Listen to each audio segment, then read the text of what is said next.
Tout le monde sait ce qu'est une fourmi. Ce petit insecte vivant en colonie est présent partout sur la planète. Vous en avez sûrement déjà eu chez vous qui s'incrustaient et mangeaient votre nourriture. À première vue, elles semblent inoffensives, mais les connaissez-vous vraiment? Dans cette vidéo, nous n'allons pas vous expliquer comment les fourmis se développent entre elles, mais bien comment elles peuvent dominer le monde avec une facilité surprenante. Quoi? Tout conquérant a besoin d'une armée, et les fourmis n'en sont pas dépourvues. Tout d'abord, il faut savoir que les fourmis représentent 20% de la masse animale terrestre, et leur population est dénombrée à plus de 10 millions de milliards d'individus. Pour rappel, les humains ne sont que 7,5 milliards en moyenne. Le rapport de force est donc de 1 250 000 fourmis pour un humain.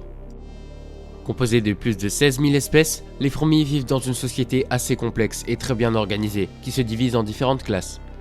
Chaque espèce est généralement pourvue de fourmis majeures, mineures et minimes, qui elles-mêmes se divisent en ouvrières, combattantes, etc. Parmi toutes ces espèces, on peut en trouver aux capacités fort intéressantes pour fonder notre armée. En première place, les fourmis légionnaires, probablement l'espèce la plus dangereuse de toutes. Vivant dans les profondeurs de la forêt amazonienne, dominant la chaîne alimentaire, ces fourmis mesurant 2 à 6 cm sont des tueuses nées. Elles forment des colonnes de chasse dépassant 100 mètres et dévorent toutes les espèces qu'elles trouvent sur leur passage, certaines colonies tuant jusqu'à 500 000 proies par jour. Elles sont si fortes qu'elles peuvent attaquer un nid de guêpes amazoniennes avec la garantie de n'avoir presque aucun mort. En seconde place, une autre fourmi originaire d'Amazonie, la fourmi balle de fusil. Comme son nom très évocateur l'indique, cette fourmi d'environ 3 cm a une morsure extrêmement douloureuse, comparable à une balle de fusil. Cette capacité en fait une arme redoutable pour mettre KO un humain, ou du moins l'affaiblir suffisamment pour pouvoir le tuer après, étant donné que cette douleur insupportable va rester avec vous environ 6 heures. En troisième place, plus petites que les fourmis légionnaires, ce qui ne les empêche pas d'être encore plus agressives, voici les fourmis de feu. Leur morsure étant non seulement très douloureuse, elles possèdent aussi un dard qui libère un venin destructeur de cellules. Mais ce n'est pas le seul atout qu'elles ont en réserve. En effet, les fourmis de feu ont la capacité de sécréter certains phéromones qui vont libérer des hormones chez les fourmis alliées.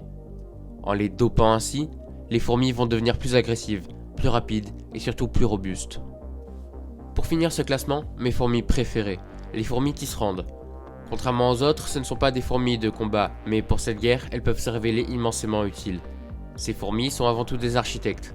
Vivant dans les forêts tropicales, elles construisent des cités à partir de feuilles qu'elles roulent et collent entre elles avec la bave des bébés. Leur construction allant jusqu'à 1600 m², l'équivalent de 4 terrains de basket. Mesurant en moyenne 3,5 mm, ces fourmis sont dotées de longues pattes et de gros yeux, qui leur donnent un côté très mignon. Bien qu'elles soient avant tout des ouvrières, chacune d'entre elles va défendre le royaume coûte que coûte, notamment en tirant des jets d'acide sur leurs ennemis ou en utilisant leur structure pour défendre stratégiquement la zone. Elles sont aussi capables de faire de l'élevage de petits insectes comme des pucerons, et même de l'agriculture, un atout majeur pour les troupes des fourmis. Vous vous en doutez, les humains ne vont pas se laisser décimer sans réagir. Naturellement, votre pied ne sera d'aucune unité contre 1,5 million de fourmis. Le problème, c'est que l'humanité ne possède pas vraiment d'armes contre un tel ennemi. Si on épluche les différentes possibilités que nous avons, on pourrait peut-être utiliser un insecticide, mais le temps qu'il agisse, vous serez mort en emportant avec vous trop peu de fourmis pour être efficace. Les brûler.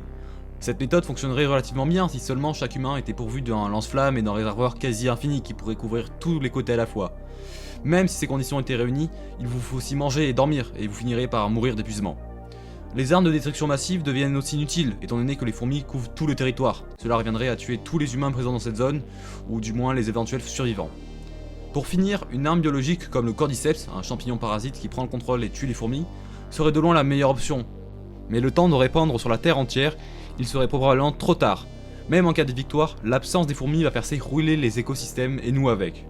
Ou bien les cordyceps pourraient muter selon le climat des régions dans lesquelles il a été répandu, s'adaptant aux vertébrés voire aux humains, entraînant une apocalypse pire encore que les fourmis, exactement comme ça s'est passé dans The Last of Us. Le principal atout des fourmis, c'est qu'elles englobent la totalité du territoire terrestre, pouvant lancer une attaque éclair partout à la fois. Elles peuvent aussi compter sur l'effet de surprise qu'elles généreront, qui se méfierait d'une simple fourmi. Elles peuvent communiquer via des phéromones et des fourmis messagères ailées, ce qui rend la capacité de détection des humains inutile, comme ils ne peuvent ni capter et interpréter des phéromones, ni surveiller un insecte de quelques millimètres qui passe une frontière, ne se doutant même pas de ce qui va leur arriver. Ce qui marque aussi une différence drastique entre humains et fourmis, c'est qu'elles n'ont pas d'émotion.